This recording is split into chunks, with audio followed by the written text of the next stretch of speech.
بسم اللہ الرحمن الرحیم۔ شروع اللہ کے نام سے جو بڑا مہربان اور نہایت رحم والا ہے۔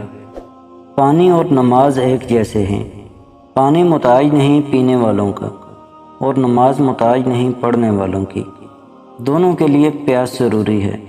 جسم کی پیاس کے لیے پانی، روح کی پیاس کے لیے نماز۔ اللہ تعالیٰ آپ کی روح کو ہمیشہ نماز کا طلبگار رکھے۔ نماز فجر آپ کی خوبصورتی میں اضافہ کرتی ہے۔ نماز ظہر آپ کے رزق میں اضافہ کرتی ہے۔ نماز عصر آپ کی صحت بہتر کرتی ہے۔ نماز مغرب آپ کا مستقبل سنوارتی ہے۔ نماز عشاء آپ کو سکون کی نیند سلاتی ہے۔ جو نماز کو اہمیت نہیں دیتا اسے مرتے وقت 3 سزائیں ملتی ہیں۔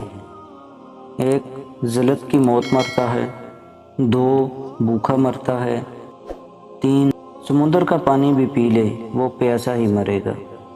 اللہ ذوالجلال مجھے اور آپ سب کو 5 وقت کی نماز پڑھنے کی توفیق عطا فرمائے، آمین۔ جہاں پر نماز پڑھو اس جگہ تھوڑی دیر بیٹھ جاؤ تاکہ بدن کے تمام حصوں میں سکون پیدا ہو جائے، پھر نماز کے لیے کھڑے ہو جاؤ۔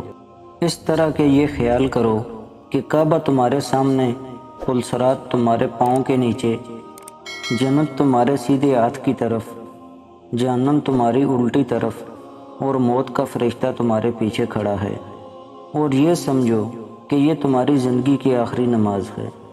فضول خیالات سے نجات ملے گی۔ اللہ تعالی ہم سب کو نیک اعمال کرنے کی توفیق عطا فرمائے، آمین یا رب العالمین۔